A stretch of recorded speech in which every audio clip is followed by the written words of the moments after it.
Thank you, Dr. Mock. And I just want to say that it is an honor to be here today, and I want to thank Dr. DeBoss for inviting me to take part in this panel. As you can see, my topic today is about self-immolation among Afghan women in Herat. This topic came into my life when I was 15 years old. My family moved to Afghanistan. My father was invited to be a professor at a university. And the first time I went to the local hospital, I saw the local burn unit. And the local burn unit was probably the size of a bathroom, an average bathroom. And there were women just screaming in pain, and I found out that these were women who had committed self-immolation, who had burnt themselves. And this started my journey of what is self-immolation and why is it a problem in Afghanistan. And so I'm honored to share that with you. So let's journey to Afghanistan. Afghanistan is a rugged, mountainous country, beautiful. Sadly, it's been affected by years of war, and so throughout the cities there's a lot of destruction, a lot of buildings blown up, and right now they're in the process of rebuilding. I have been fascinated by Afghanistan. It's a country that grabbed my heart, and the people are one of the most unique populations I've ever met. They have a very resilient spirit. After 30 years of invasion and the Russians and the wars, they still have a hope for future. They still have a hope that their children will live to see a better day.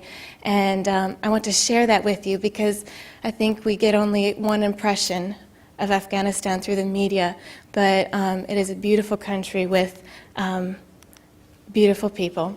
And so this is Afghanistan, for those of you who might not be familiar exactly. It's a landlocked country surrounded by Pakistan, Iran, Uzbekistan, Turkmenistan, Tajikistan. And the research that I did was in Herat, in this western province. And Herat's about 100 miles from the border with Iran. And that'll play into what I'm going to talk about, as Iran is very influential in the city of Herat. There's a lot of trade, and there's a lot of passing across the border of many things. So let's talk a little bit about the conditions facing women in Afghanistan. Since 2002, the average life expectancy has decreased to 43.3. In Afghanistan, they have the second highest maternal mortality rate, Sierra Leone being the first. There's an estimated 60 to 80% of women who are forced into marriage, and even though the legal age of marriage is 16, 50% of girls are forced to marry before they're 16. And I bring these conditions, these statistics to you to kind of paint a picture of what a woman in Afghanistan is facing.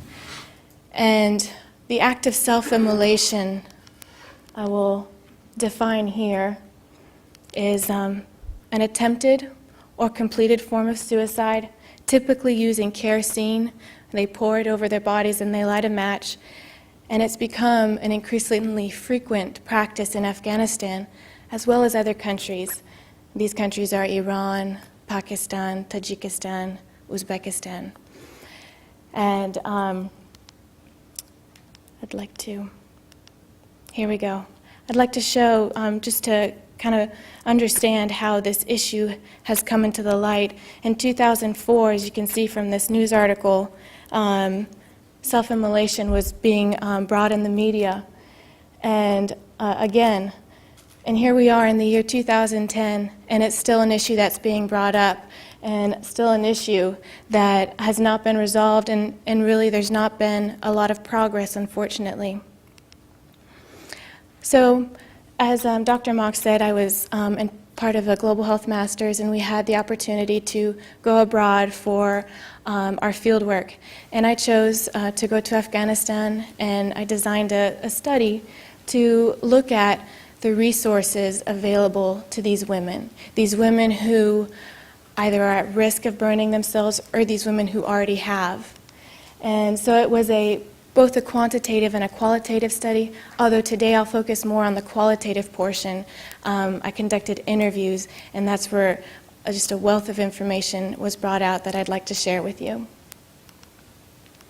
To speak a little bit, though, the rationale of why I specifically chose this study is to understand what programs are available for women in the western province of Herat, what's there for them, women who are at a point where they would decide to do this. Is there anything, any kind of prevention happening, any kind of interventions going on?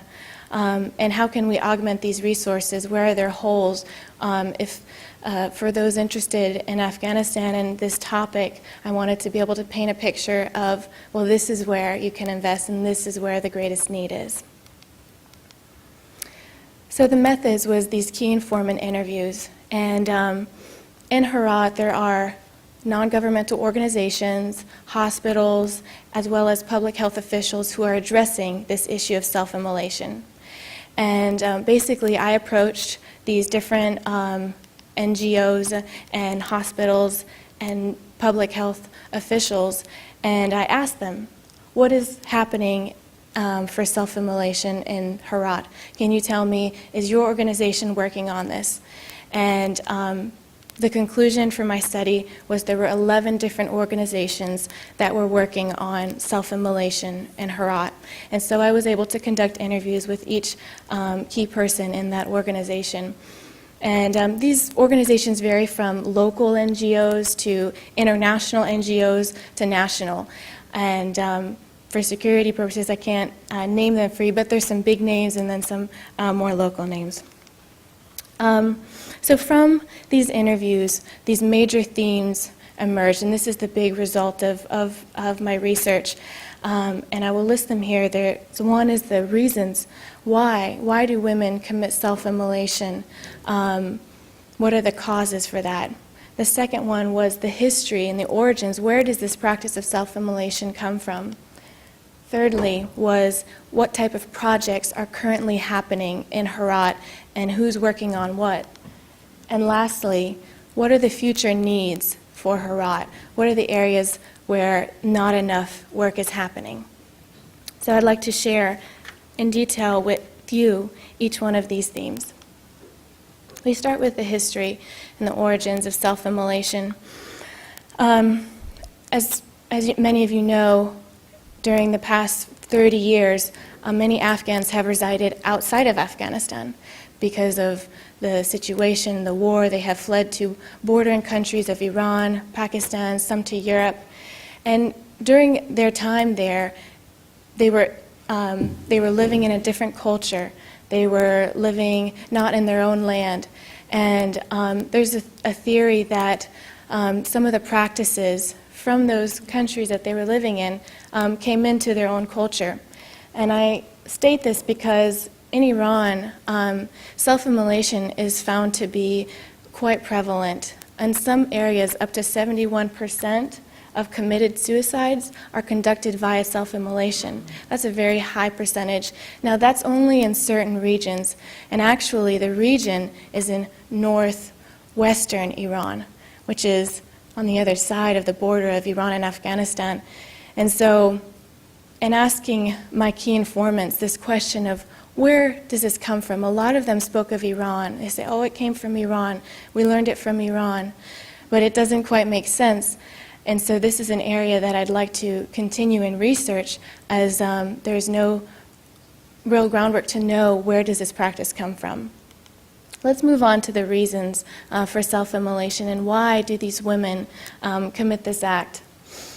Forced and underage marriages is a very tragic event in Afghanistan, where girls, usually at a young age, starting maybe at 9, under 10 years old, are forced into a marriage. And this does happen predominantly in the rural areas and in the villages, but it's still happening in the cities.